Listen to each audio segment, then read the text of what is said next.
My roommate, Sarah, bought a pair of incredibly realistic sheer tights. The texture was so lifelike, almost indistinguishable from real skin. After she uploaded a review video online, a comment popped up, "Don't wear them. They're made of living human skin." Sarah just laughed it off. But then, one day, she suddenly told me about a nightmare she had. In the dream, someone whispered, "You always wear my skin. Now let me wear yours." Alright, the story begins. My roommate, Sarah Miller, was a product reviewer, and her video about the hyperrealistic sheer tights had just gone viral yesterday. They truly didn't wrinkle and had no fake white sheen. It was like real legs. The video even hit the trending page because the tights were so real. I wrapped my arm around Sarah as we watched the comments pour in, both of us grinning like crazy on the sofa. "Sarah, you're going to be famous," I exclaimed, but our excitement didn't last long. A comment shot to the top, "The influencer is just chasing views. Tights can't be this real. She's actually showing her bare legs." Sarah started to get anxious as more and more people agreed. Just as she was about to reply, another comment was upvoted above it. "It is sheer tights, but it's made from human skin." It had 1407 upvotes, and the replies beneath were full of horror. "Seriously? No wonder it's so realistic. That's terrifying. I'd never buy them." Unfollowing the influencer, Sarah stared at the comments, speechless for a moment, before finally bursting out laughing. "I'm so annoyed," she fumed. "Sarah, calm down," I said, handing her a soda. "Not everyone is that gullible." Sarah chugged the soda, furious. "Human skin? They might as well just peel my skin off and make tights out of it." She stormed back to her bedroom, rolling up her sleeves, ready to film a video to prove her innocence. Meanwhile, I picked up my phone and clicked on the commenter's profile, intending to reach out. "Hello," I typed. "I can confirm these sheer tights aren't made of human skin. Skin peeled from a dead person wouldn't be flexible like fabric, and it wouldn't have fiber." The user's name was Master Fong, and their profile picture was a no-smoking sign. A few seconds later, they replied, "Dead skin? Of course not. But it's made from living human skin. Don't wear them. Delete the video too, lest you harm others." After reading that, I thought I understood. It had to be a competitor, jealous of the video's success, trying to scare her into deleting it. Just as I was about to type something, Sarah burst out of her room. "Nina, that person deleted their comment." I quickly checked the comments section and, sure enough, the bizarre comment was gone. Many netizens were even commenting, explaining that it was impossible to make sheer tights from human skin. "That's absurd. No way. Do people actually believe it's made of human skin? LOL. Those people who tried to add celebrity QQ numbers as kids grew up, laughing so hard." Delete it. Because as a kid, I actually did try to add celebrity QQ numbers. This Master Fong user didn't reply to any more comments, but they did send me a private message. "Here's my contact info. Something bad will happen in 3 days." I thought he was being irrational, but his certainty made me a little uneasy. "Nina, we need to strike while the iron's hot," Sarah called, excitedly touching up her makeup and waving me over. I quickly turned off my phone and went to adjust her lighting. How realistic are the legendary human skin tights? At midnight, we rushed to upload another video, riding the wave of traffic. As expected, the hype was insane, and we gained 50,000 followers overnight. For 3 consecutive days, Sarah filmed videos wearing those sheer tights, and every video had unbelievably good metrics. "Nina, we're going to make a fortune." Sarah was ecstatic every day, and I was genuinely happy for her. Still, Master Fong's message occasionally popped into my head, "Something bad will happen in 3 days. But what could possibly happen because of a pair of tights? A flesh-colored warm pants murder mystery?" It sounded ridiculous. Sarah was unconcerned, convinced the person was just a jealous competitor. Until the morning of the 4th day, Sarah and I were out filming when she snagged her tights on a small tree branch. To our horror, red liquid began to seep out of the tear, just like skin bleeding from a cut. "Sarah, are you actually wearing nothing under your tights today?" I asked, quickly trying to wipe the wound. Sarah didn't answer. I looked up and saw her face was ashen, her eyes wide with terror. "Nina," she stammered, "I had a nightmare at midnight last night. I didn't tell you. Wasn't that the beginning of the 3 days Master Fong mentioned?" She squatted down, touching her tights, and stuttered. "In the dream, someone said, 'You always wear my skin. Now let me wear yours.'" We were both startled and didn't film the video. we rushed back home, but neither Sarah nor I believed in ghosts. We figured we were just experiencing some psychological suggestion after seeing that comment a few days ago, combined with the intense mental and physical stress from working overtime. That's why we had the nightmare. As for the red liquid, the merchant calmly explained over the phone, our material is a bit special. It might absorb color. Check if there's any red liquid nearby. Following his suggestion, I found a faded red sock in the washing machine. It was so absurd, you could make a whole TV series out of it. Seeing the red sock, Sarah finally relaxed. She put the call on speaker so we could discuss future collaborations. Because Sarah's video went viral, countless netizens wanted to buy these sheer tights. However, the manufacturer's stock was extremely limited. They ran out after selling only a few pairs. It wasn't that they didn't want to produce more, it was simply that the raw materials were scarce. Sarah was anxious. If she couldn't secure the tights collaboration, her online monetization journey would end before it even began. Boss, this is a great opportunity for both of us, Sarah pleaded. Can you speed up production? The boss on the other end sighed. There's only so much raw material for these tights. Sensing the tension, I quickly chimed in playfully to lighten the mood. Boss, with such a good opportunity, even if it's made of human skin, you should add a few more bundles. Sarah and I burst into laughter, but no laughter came from the other end of the line. It was dead silent. So, our laughter quickly died down. The boss's awkward silence sent shivers down my spine. Was that joke not funny? It felt like I'd actually guessed something disturbing. After a long silence, the boss finally spoke. I'll handle the raw materials. I'll get more bundles out as soon as possible. With that, the merchant abruptly hung up, leaving Sarah and me staring at each other. Bundles? I whispered. So the raw materials are actually bundled? That evening, we prepared a hot pot dinner at home. Here's to Nina, the little assistant, and the birth of a big influencer, I exclaimed. We clinked glasses, drinking beer until our eyes welled up with tears. My name is Nina Wu. Sarah and I were college friends. After graduation, she became an influencer, and I became her assistant. We'd been working hard for 2 years, and now we were finally breaking through.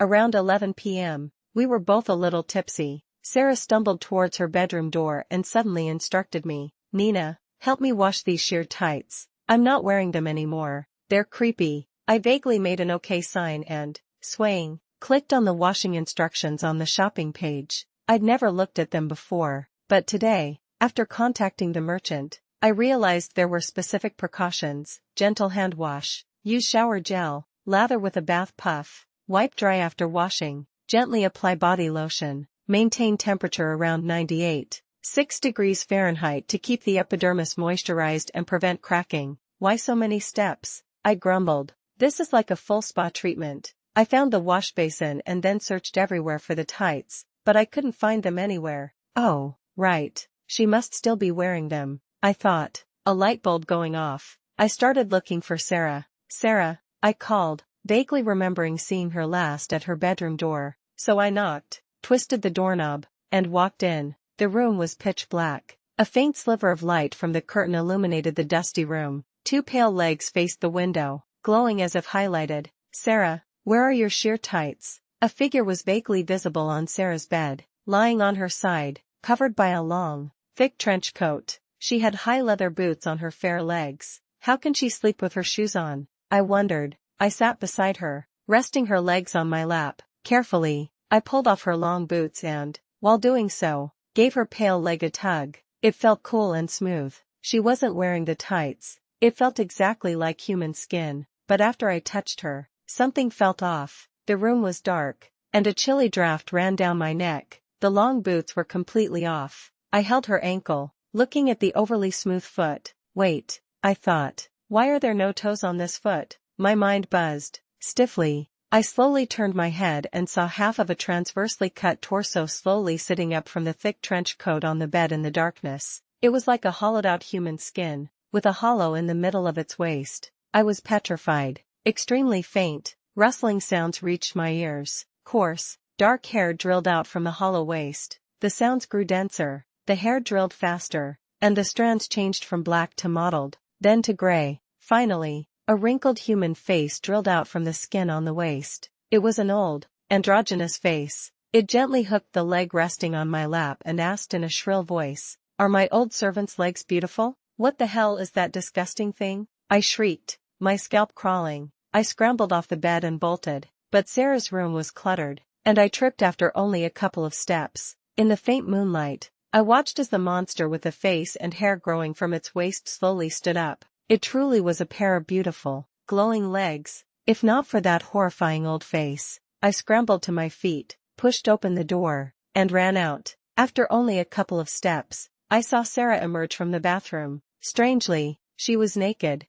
without clothes or shoes. Sarah, in your room, I sobbed, grabbing her hand, wanting to pull her along. Sarah didn't move. The faint light illuminated Sarah's beautiful, serene face. I was terrified, snot and tears streaming down my face without my realizing it. Sarah, what's wrong? Why aren't you wearing clothes? Sarah smiled faintly. She pointed to her smooth skin and slowly opened her mouth, but an androgynous, incredibly shrill voice emerged. This is my old servant's clothing. Rip. A slit appeared on Sarah's skin, and a whole old human skin drilled out from within the gap. After a sharp scream, I woke up from the nightmare. I was clutching my pillow, drenched in cold sweat, gasping for breath. I was so scared, I mumbled, covering my head. That dream almost made me cry. In a daze, the bedroom door suddenly opened, and Sarah walked in. Another scream escaped me. What's wrong, Nina? Did you have a nightmare? Sarah asked,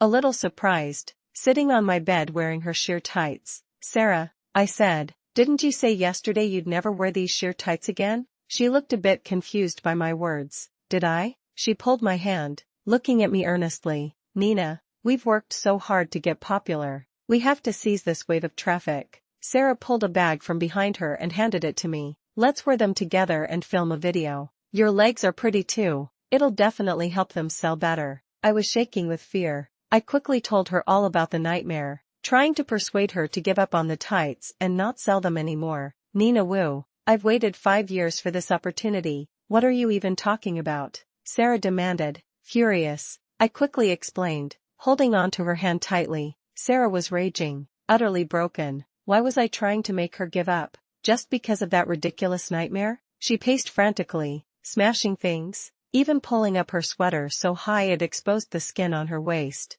I looked at Sarah's exposed waist, my eyes widening, then widening further. On her pale lower back was a tuft of long, graying hair, and slowly, a wrinkled old face crawled out from the skin hidden beneath her clothes. The grotesque, repulsive face wore a comfortable, satisfied smile, its expression one of pure enjoyment. The old, androgynous face greedily inhaled the scent from Sarah's back, seemingly relishing it. Goosebumps erupted all over me. A horrifying thought entered my mind. What if everything last night wasn't a dream? I refused to film today and quickly moved out of the rental apartment. In my terror and helplessness, I remembered Master Fong, who had said the tights were made of living human skin. He had left me his phone number. I felt a little ashamed, but the extreme fear made me disregard all that. Hello, Master, please save us, I cried into the phone. A young woman's voice replied, Nina, didn't I tell you already? It's made of living human skin. I was on the verge of tears, my teeth chattering with fear.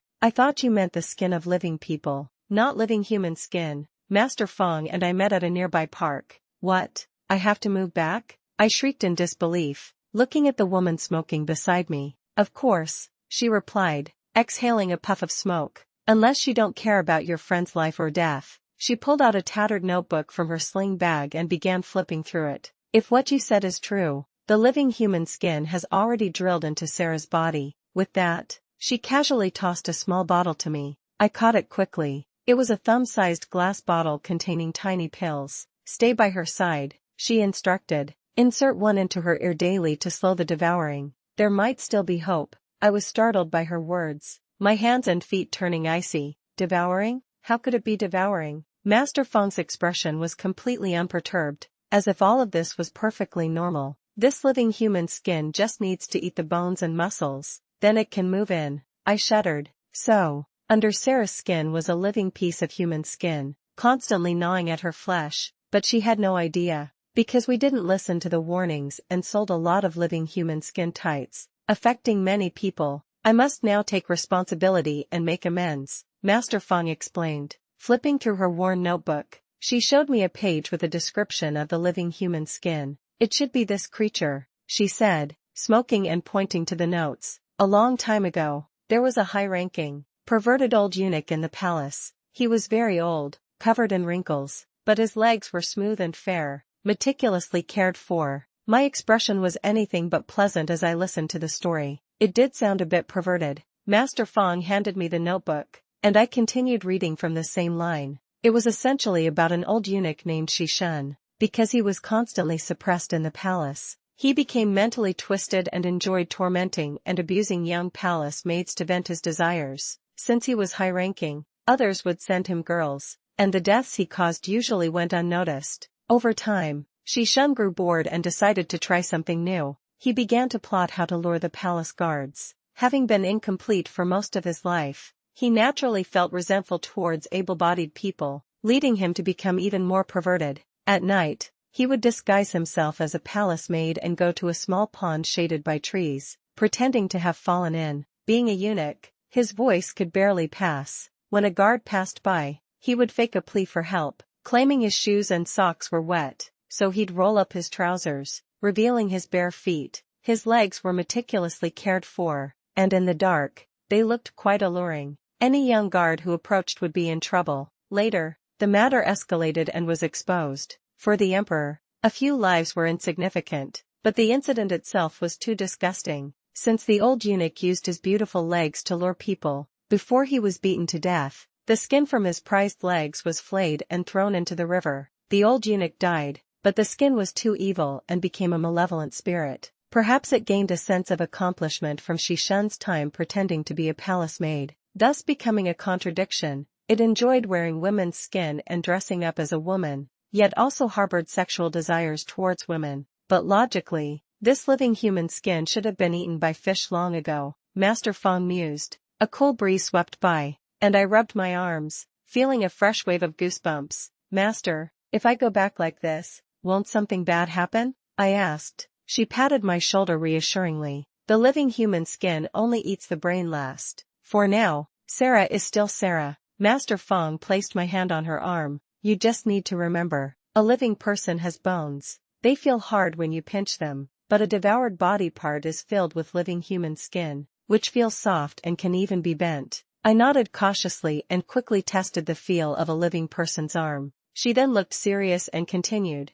"When it devours to the limbs, there's no difference from normal, but when it devours to the abdomen." Master Fong moved my hand to her stomach. "The diet or eating habits become unstable, and the personality becomes unpredictable." Then she moved my hand up a bit. "When it devours to the chest cavity, consciousness changes. The living human skin begins to take over part of the body's consciousness." Finally, she placed my hand on her neck. "When you touch Sarah's neck and it's soft." Master Fong suddenly gave an eerie smile. "Then you should run. Don't run, and it'll be too late." That evening, I dragged my luggage back to the rental apartment I shared with Sarah. Master Fong had instructed me that if I wanted to save Sarah and the others who wore the tights, I had to find the source of these living human skins. Because once someone was parasitized by living human skin, and the source wasn't removed, the living human skin could grow endlessly. Only by using the antidote could its devouring speed be slowed. Only by destroying the living human skin's main body could the problem be solved. "We just had a fight, and you moved out?" Sarah asked, helping me move my luggage, her eyes red as if she'd been crying. I looked at her, feeling both fear and pity. She was currently controlled by the obsession and couldn't believe what I was saying. Moreover, the living human skin was inside her, probably monitoring us constantly. She absolutely couldn't know about Master Fong. "Oh, right, Nina," Sarah asked, sounding surprised. "Did you take my sheer tights? Since you left, I haven't been able to find them anywhere." My body stiffened, and I frantically searched through my bags. Taking such an evil thing with me would be terrifying. "No, I didn't," I said. "We searched for a long time, and finally found the thin layer of sheer tights on Sarah's leg. It had blended so well with her skin that it was completely invisible." Sarah touched the tights on her leg, laughing awkwardly. "It feels exactly like my own skin." I touched it, and the tights felt much thinner, almost like pantyhose. Sarah murmured, looking at me, "Is it my imagination? Why do these tights feel thinner?" I dared not speak, my mind constantly replaying a possibility. because that part of the skin, the reduced thickness, had drilled into Sarah's body. "Sarah, have you lost weight again?" I asked, feigning casualness, grabbing her arm and pinching it from top to bottom. It felt very strange. I could clearly feel that it was soft from the inside out, like pinching a rolled-up towel. "Huh, have I?" Sarah replied, laughing. "But lately, my limbs have felt a bit numb. I don't know why." Her sudden answer startled me, and I squeezed her arm a little harder. I watched as the arm in my hand twisted outward at a bizarre angle, an angle no normal person could achieve. My heart was in my throat. "You must be tired. Get some rest," I said, forcing a stiff smile. I secretly felt her ribs. Thankfully, her ribs were still there. Sarah also seemed completely normal and hadn't noticed any devouring to the chest cavity or unpredictable personality due to diet. But everyone's stomach is soft, so I couldn't tell how far along it was. It was late when I returned to the apartment, leaving me little time to figure out how to insert the medicine into Sarah's ear. To be safe, I decided to secretly administer the medicine while Sarah was asleep. At midnight, I was prepared to stay up all night. Unfortunately, Sarah, who usually loved her beauty sleep, was pulling an all-nighter tonight. "Hey, why are you suddenly live streaming tonight, babe?" I heard someone ask. "Are the sheer tights finally back in stock?" In the living room, Sarah suddenly started a live stream with her phone propped up. I was huddled on the sofa, quietly watching her stream. I had to make sure she was deeply asleep before I could administer the medicine, so I needed to be by her side at all times to monitor her state. "Hi everyone," Sarah said, smiling at the camera. "I don't know why, but I'm just a little hyped tonight. I'm just here to chat with you all. Do you have any topics you'd like to talk about?" The chat rapidly scrolled.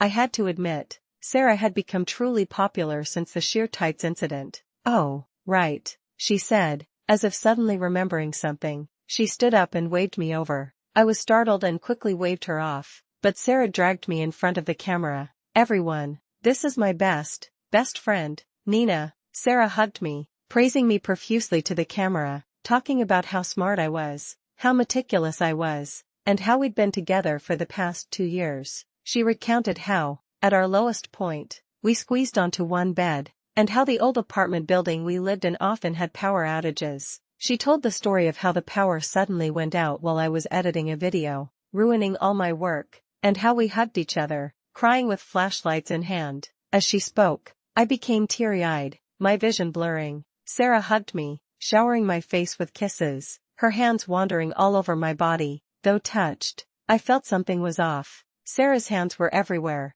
and I felt a bit ticklish. "Sarah, you," I looked up, meeting Sarah's gaze. In that instant, all the hairs on my back stood on end, because the expression on her face held not a trace of warmth or emotion. Instead, it was a wicked smile of enjoyment, satisfaction, relief, and triumph. I instantly sobered up, devouring to the chest cavity. Consciousness changes. The living human skin begins to take over part of the body's consciousness. The one controlling this body was no longer entirely Sarah. I suppressed my disgust and fear, pretending nothing was wrong, and quickly retreated into the bedroom. This wouldn't do. I had to administer the medicine quickly. On my phone screen, Sarah's live stream continued. "Honey, I'm going to do a hot striptease." On screen, Sarah was seductive and charming, expertly moving her body, but my good friend Sarah was usually incredibly uncoordinated when she danced. This wasn't Sarah. She was stripping very fast, almost to the point of being banned from the live stream. Hesitantly, I frantically poured out the pills, clutched them in my hand, and rushed out. I couldn't let her continue to desecrate Sarah's body. "Sarah, it's time for bed," I said. "Even if you're not sleeping, I should be." I ran to the camera, intending to end the live stream, but Sarah blocked me. "What are you doing?" she asked. "I still want to show everyone my new outfit." I cupped Sarah's head, carefully placing my hands near her ears. The medicine was clutched between my right fingers. "What new outfit? You're almost naked," I replied distractedly. I slightly tilted her head, trying to quickly push the medicine in with my index finger. Sarah stared at me, unblinking. "Haven't you seen my new outfit?" she asked. She took off her heaviest clothes, revealing her smooth human skin. "Look how beautiful and young this outfit is." Then she let out a sharp laugh. I quickly ended the live stream, blocking her from view. "But your outfit is nice too. Lend me your skin to wear." Just as the medicine was about to drop into her ear canal, I felt a rough piece of skin rub against my hand. I knew clearly that it was the old eunuch's face. After taking the medicine, Sarah quickly regained her composure. She fell asleep peacefully, but that creepy feeling on my body lingered for nearly 2 hours. Remembering the living human skin, and that old eunuch's face intimately rubbing against my skin, I felt sick. To be safe, I took a dose of the medicine myself. After all, the living human skin and I had been in close contact. After Sarah fell asleep, my real task began. Master Fong, I've sent you the location of this merchant, I said into the phone, typing furiously with my other hand. I contacted the customers who bought the tights from us, telling them the product was defective and they needed a refund. I told the merchant we wanted to inspect the materials and film a video to generate hype. The merchant was hesitant at first but was close to agreeing. I would just have to sweet-talk them for a few more days. After hanging up, I set up my camera again and filmed a video late into the night, posting it on Sarah's account. As the video finally uploaded, a cold sweat broke out all over me. I knew that after this, Sarah and I might never be friends again. The next morning, I was woken by pounding on the door before I even had a chance to fully wake up. Nina Wu, what do you mean by this? I sat up, rubbing my head, and saw Sarah burst in, tears streaming down her face. Why, Nina, why would you do this to me? Sarah held up her phone, trembling, showing me the video I had posted last night. My eyes widened. The effect was better than expected. It had generated so much buzz. I clicked on the video and rewatched what I had posted last night. I am Sarah's assistant, Nina Wu. I am reporting Sarah for promoting unqualified, inferior sheer tights. Tests show the material has an extremely high risk of causing cancer. Please discard any tights from this brand immediately. In the video, I was bundled up in layers of clothing, my face completely obscured, and my voice had been altered. This was the highest impact method I could think of to generate buzz. Sarah looked at me in disbelief. Why, Nina, aren't we best friends? I lowered my head, secretly pleased. Now, no one would wear those dangerous living human skin tights anymore, and with such high viral spread, the merchant, desperate to prove himself, would likely agree to let us visit the factory. That way, we could find the source of the living human skin, and Sarah would be saved. I looked at Sarah, seeing her heartbroken expression, but I couldn't say anything, because the living human skin was inside her. Sarah, believe me, I would never hurt you. She shook her head, tears welling up in her eyes. Then tell me, why are you doing this? I looked at her, and my eyes suddenly widened. Then I carefully picked up a mirror and angled it towards Sarah, pretending to look at myself. Don't say another word, I hissed, or I'll choke you. I'll choke you to death. I glared fiercely, angling the mirror towards Sarah again. Now's the time for a test of. In the mirror, Sarah was a small figure, and I could just barely make out a floating, wrinkled old face on her neck. I didn't know if Sarah understood my hint. I couldn't tell her what was happening to her, but if she noticed the face on her own neck in the mirror, she should understand why I was doing all of this. Nina Wu, you. Hearing my words in the mirror, Sarah's eyes widened in shock, her pupils dilated in disbelief. Fine, then, she snarled, trembling and screaming. I'll pretend I don't have a friend like you. Get out of this apartment. I never want to see you again. With that, she slammed the door shut in a rage and locked herself in her room, not coming out again. I wasn't sure if she said those words because she saw the face on her neck or simply out of anger from my insults. Now, I had more important things to do. What are you two doing? The tights merchant yelled over the phone. What's all this nonsense you're posting online? I quickly apologized. The person who posted the video causing trouble has been fired. I'm truly sorry, because I had altered my voice when I posted the video. There was no way I could be recognized. Our factory's products are all natural. The merchant fumed. How could they cause cancer? He was clearly furious and significantly impacted. I seized the opportunity to immediately suggest visiting their factory. The other end of the line fell silent. You can come, he finally said, but I need to see the influencer Sarah Miller in person, and you can't just film whatever you want. I quickly agreed, but the merchant still seemed uneasy, and she must wear our factory's sheer tights. That way, netizens will feel reassured. After hanging up, I quickly contacted Master Fong. Master Fong drove me straight to the merchant's factory. He wants Sarah herself to go. Can we fool him? I asked from the back seat of the car, frantically applying purple and red eyeshadow to my face. Don't worry, she said, glancing in the rearview mirror. No one knows Sarah better than I do. She tossed a bottle of medicine to me. I caught it and quickly popped a pill into my ear. Then I took off my outer pants and, over several layers of sturdy leggings, began to put on the sheer tights. Master Fong chuckled from the front. I looked at her in the mirror, seeing her helpless amusement. I wasn't stupid. I wasn't going to wear them bare-legged. Before getting out of the car, I picked up a roll of bandages nearby and wrapped them around my face. When you become a big influencer and make a lot of money, getting some plastic surgery should be pretty normal, right? Soon, we arrived at the merchant's factory. The factory was located in a very remote area, backed by a mountain, with waist-high wild grass outside the gate. What happened to your face? A pot-bellied middle-aged man asked in disbelief at the factory gate. Master Fong quickly explained. Sarah, she just had plastic surgery a couple of days ago. We came straight here after something went wrong at the clinic. I was supposed to pretend to be Sarah after plastic surgery, so my face was tightly bandaged, and my voice could be muffled. This also helped disguise my voice. If you don't believe me, I can unwrap it and show you, I said, pretending to unwrap the bandages. The man immediately looked away, waving his hand frantically. After confirming that the tights on my legs were indeed produced by their factory, Master Fong and I successfully entered the factory, and I began filming with my camera. See, it's all just rumors, the merchant said, walking ahead,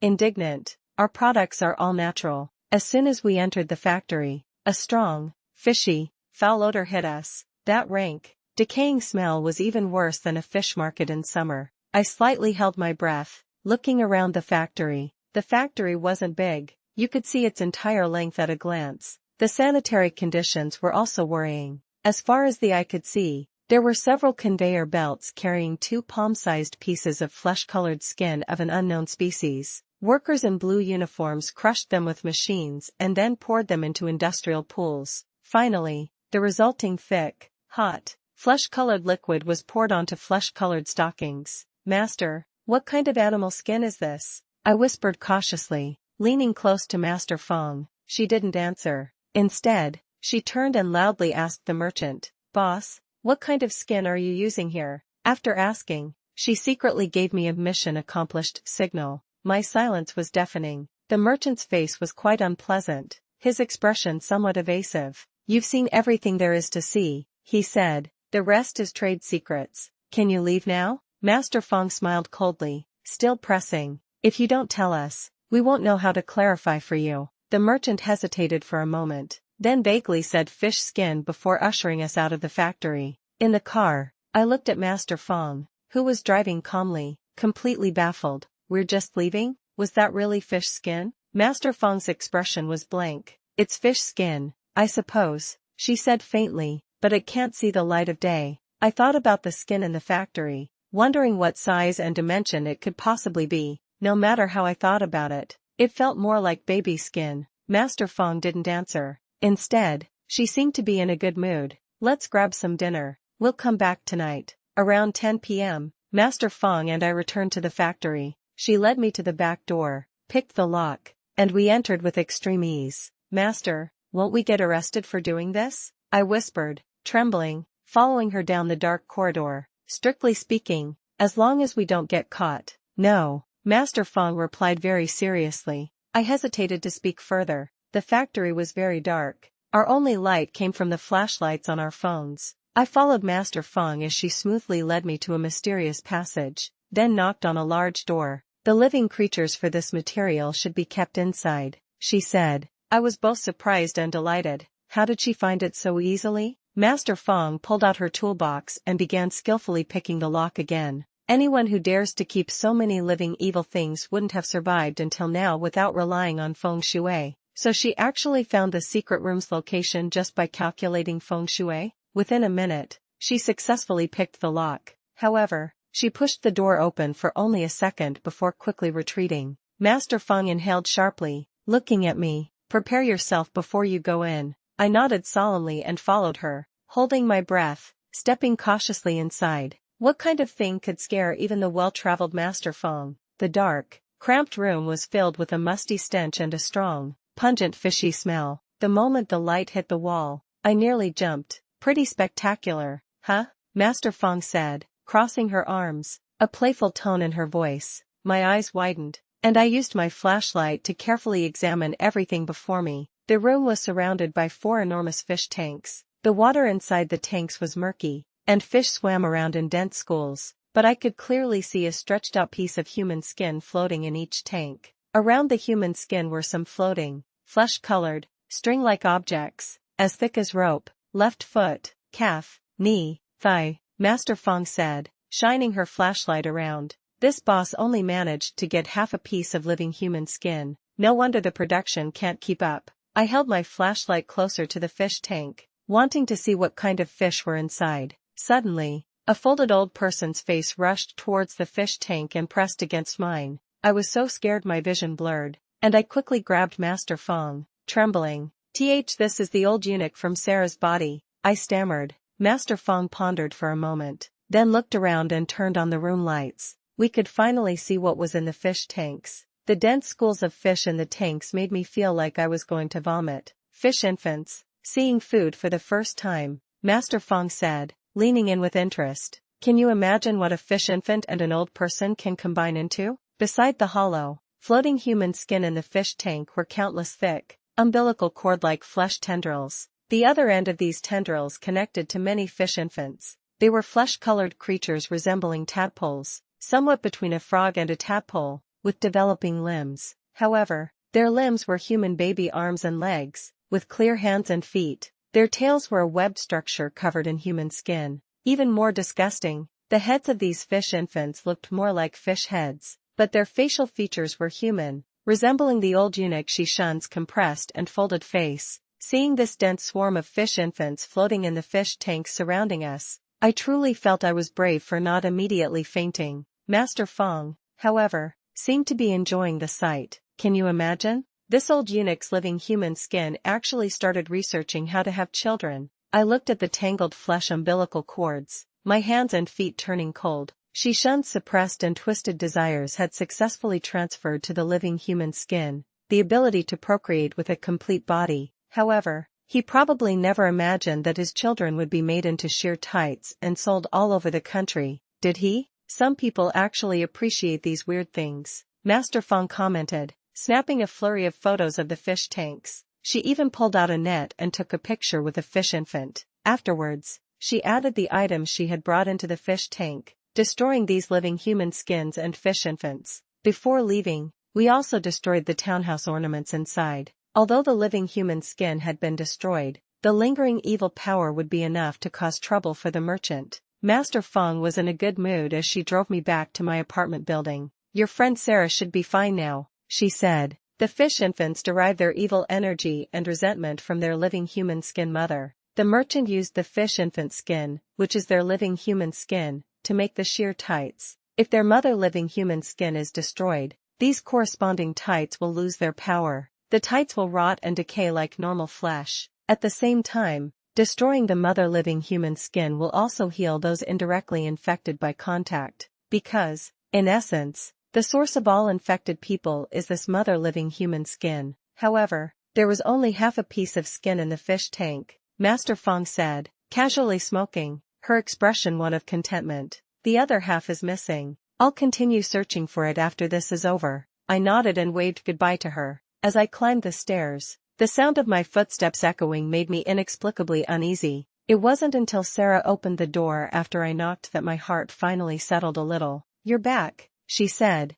angrily pulling me in and scolding me for threatening to choke her. Just as I was about to enter the house, my phone in my pocket rang. It was Master Fong. At the same time, a text message popped up. Answer the phone immediately. I picked up the call right outside the door. Inside the apartment, Sarah looked at me with surprise. Master Fong's voice on the phone was no longer calm. It was urgent. I just thought of another possibility for Sarah. If the material of her tights wasn't fish infant skin but the other half of the missing living human skin, then you are in great danger right now. Tights made from fish infant skin could be dealt with by destroying their living human skin mother. We had just destroyed the left half of the living human skin. If the tights on Sarah's body were made from the other half of the living human skin, then at this very moment, not only would the living human skin on her be completely unaffected, it would have devoured her to a terrifying extent. I looked at the vibrant Sarah in front of me, hesitant. Then my gaze fell on the necklace around her neck. "Sarah, your necklace is a little crooked," I said, reaching out to touch her neck. I pinched it, and there was a very clear feeling of bone. Thankfully, things hadn't reached the worst-case scenario. At least Sarah hadn't been devoured to her cervical spine and still retained some sanity. I followed Sarah into the house and quickly texted Master Fong. "You said if I touched Sarah's neck and it was soft, something terrible would happen. What would happen?" A few seconds later, a reply popped up quickly. Sarah would be completely dead, becoming a living human skin's host, and then explode. The bursting skin fragments would be extremely dangerous. Once touched, rapid parasitism would occur. My brows furrowed, and I trembled as I typed another line. "If Sarah has the other half of the living human skin inside her, can she still be saved?" This reply was much slower than the last. "Sorry, perhaps. Wait for me to check some information. I can try." After reading the message, I felt icy all over. I looked up at Sarah, who was staring at me in surprise, and tried to reassure myself. Master Fong also said it was just a guess. Perhaps Sarah had already fully recovered. Sarah and I sat on the sofa. "Why are you so preoccupied?" she asked. I clutched the pill bottle in my pocket, a little distracted. Now was the time to verify my hypothesis. The crucial thing was whether Sarah's ribs were hard or if they had disappeared, becoming living human skin. During the last live stream, I had confirmed that the living human skin had devoured to the ribs. If the ribs were still there, then she had recovered. If the ribs were gone, then it proved that the other half of the living human skin was parasitizing her. I was trying to figure out how to naturally touch her ribs when Sarah suddenly grabbed my hand and pressed it against her chest. "Hard. It's the feel of bone." "Sarah." I was a little excited, my anxious heart finally settling. Then I reached out and felt all the bones in her body. They were all there, proving that Sarah had recovered. "Sarah, do you know how much you scared me?" I hugged her tightly, sobbing, rambling about everything that had happened these past few days. Sarah gently stroked my back, listening quietly. I couldn't imagine how I would feel if something really happened to Sarah. I had even thought that even if Sarah was devoured to her neck, as long as she had a shred of sanity left, I would never abandon her and run away. Because Sarah was my best friend. I had to save her, no matter what danger I faced. I believed that if our situations were reversed, Sarah would do the same, because we were best friends. So that's what happened. Sarah finally replied faintly after I finished recounting everything. "You've been through so much." For some reason, her reply sent shivers down my spine. I stood up and quietly stared at her. Her expression suddenly twitched, and she squeezed out a sentence through gritted teeth. "Nina, go find my grandpa. He says he misses you." My eyes widened, and I felt my pupils trembling uncontrollably. I looked at her and stammered,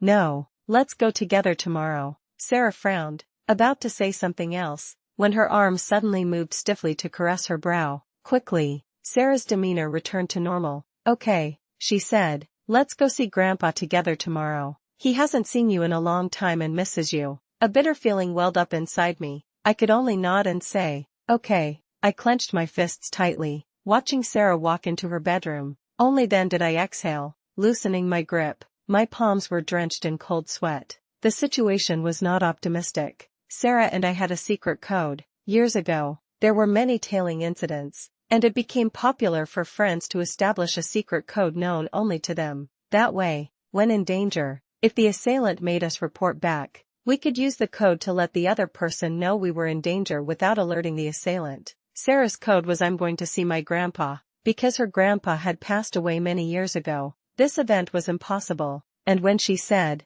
"Nina, go find my grandpa. He says he misses you," she was actually telling me, "Nina, you're in danger. Run." I quickly reported the situation to Master Fong. We had overlooked an important fact. We had assumed the skin would always be soft. Our mistake today was that the living human skin realized we were testing it, so it tightly coiled itself inside Sarah, creating several layers. Thus, it no longer felt like a soft, rolled-up towel. Master Fong herself was in a frantic state, because times were different. The cases of living human skin parasitism recorded by her ancestors involved burning the infected person alive to prevent them from self-detonating and affecting more people. "I'm looking for a solution," Master Fong instructed, "but I might not find one. In any case, prioritize your own safety. Don't have high hopes." I didn't know what to do. My mind was a mess as I walked to the bathroom. I washed my face, and in my confusion, I suddenly smelled a strange odor, like gasoline.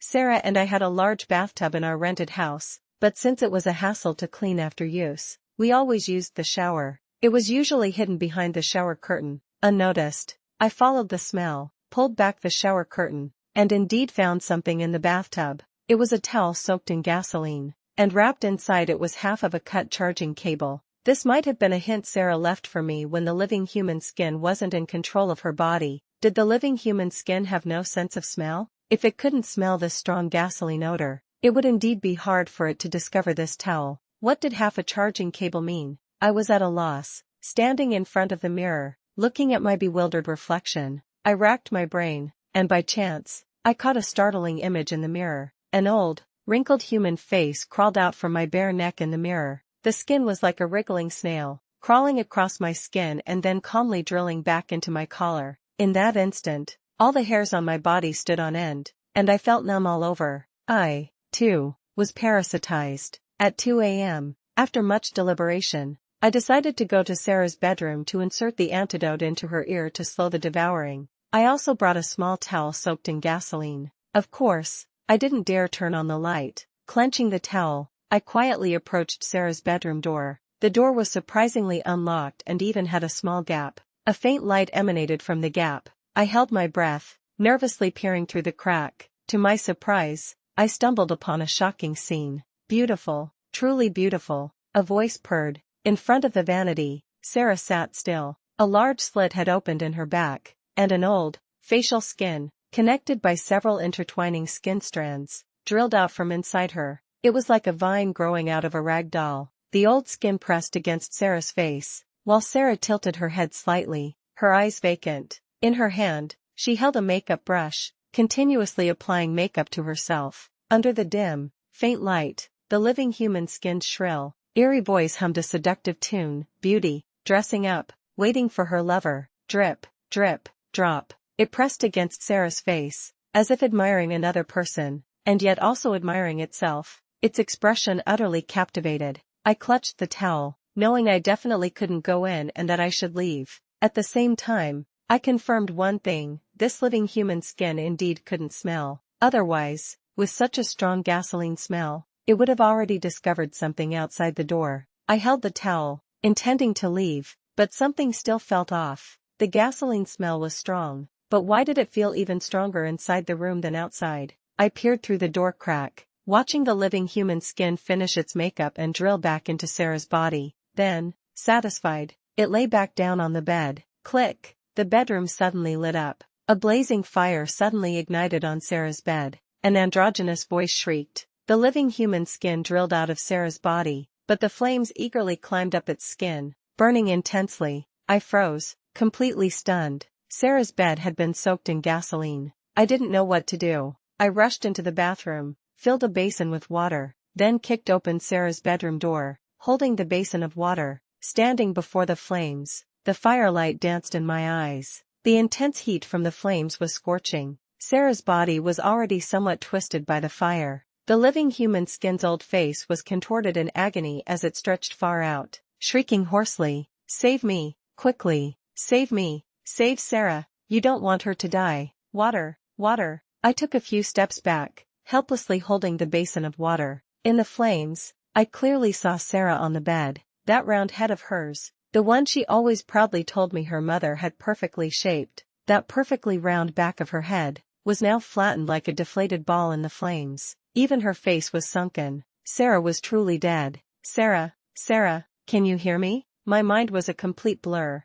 and I could only feel tears streaming down my face. The fire grew larger and larger. I kept calling out Sarah's name, but I knew I wouldn't get any response. Finally, ignoring the living human skin's cries, I drenched myself with the basin of water and walked out of the house. Epilogue. Master Fong and I arranged to visit Sarah's grave. Master Fong brought flowers, while I brought 20 skewers of spicy barbecue, a plate of spicy crayfish, and a whole durian. Master Fong placed the flowers in front of Sarah's grave and said softly, "Don't worry, the living human skin on Nina's body has disappeared. She's fine now." I remained silent, simply arranging the food I had brought in front of the grave. These were all Sarah's favorite foods. The fire wasn't severe. The flames didn't spread because Sarah had prepared in advance. She had placed large amounts of water in various corners of the bedroom, and only the bed had gasoline, so only Sarah and the living human skin were badly burned. As for the illogical and eerie handing over of the body,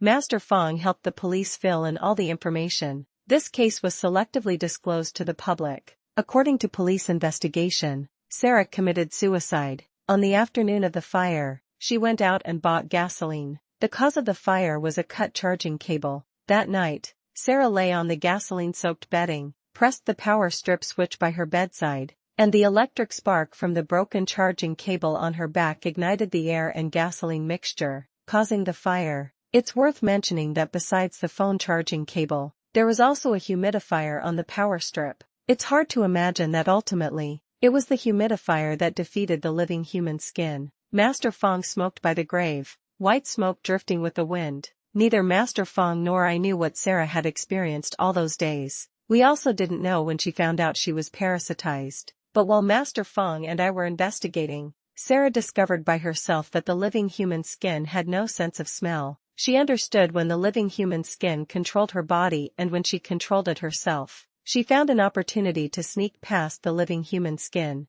buy gasoline, and douse her bed. She used the towel in the bathtub and the half-cut charging cable to send me a message. She figured out that the living human skin cherished its appearance and had a habit of turning on the humidifier at night. Finally, she managed to tell me, "Nina, go find my grandpa. He says he misses you," prompting me to leave the apartment and wait for the living human skin to turn on the humidifier at night, thereby completing her self-immolation plan to kill the living human skin. "Sarah, I truly admire you," I said, kneeling in front of her tombstone, praising her in my usual exaggerated way. Only, I couldn't see her smug expression anymore. Master Fong didn't speak, just stood behind me, lighting a cigarette, watching me speak enthusiastically. Master Fong didn't drive today. We took a taxi home, sitting together in the back seat. "Nina Wu," she said, pulling her black jacket tighter and looking out the window. "There's something I've always wanted to tell you. That night, when I was looking through my notes at home, I found a self-account from a person who was parasitized by living human skin. According to the person, they could communicate with the living human skin to a limited extent while being parasitized." I looked at Master Fong, a bit confused. "So?" She kept her head turned towards the window, unwilling to look at me. "There's also some other information. Typically, the living human skin would bring the host to a densely populated area before devouring the host's brain and self-destructing." I vaguely understood something, and a sour feeling welled up in my heart. Sarah's brain and skull were already gone during the fire. I looked at Master Fong. Was it because she defied the living human skin's wishes to send me a message? Master Fong shook her head. "I don't know. It's also possible she was afraid you'd interfere at the fire and insist on saving her." After she said that, we both fell silent for a long time. Just before getting out of the car, Master Fong suddenly stared at me. "Nina Wu, have you ever wondered why, after we dealt with the mother living human skin at the factory, you still found the old eunuch's face on your body?" Her gaze was firm,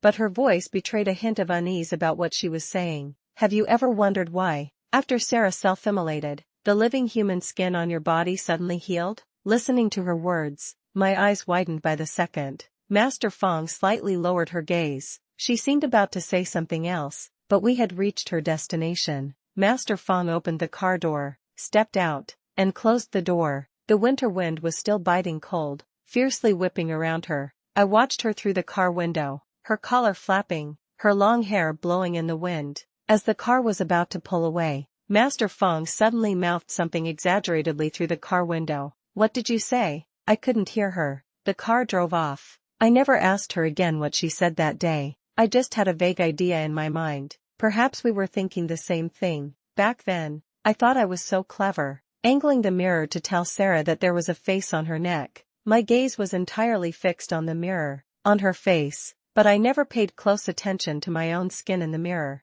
I thought she saw the face on her neck and was terrified. But there was another possibility. Sarah, who had long known she was parasitized by the living human skin, saw something on my face. Perhaps she learned from her conversations with the living human skin about the concept of mother and child entities, understanding that the living human skin on my body was influenced by hers. The only way to save me was to eliminate the mother living human skin within her, so she bravely sacrificed herself. All of this remains unverified, just guesses from Master Fong and me, but I clearly know that this is the truth, because Sarah was my best friend. She knew I would save her, no matter what danger I faced. I knew that if our situations were reversed, Sarah would do the same, because we were best friends. End of story. Thank you for your support.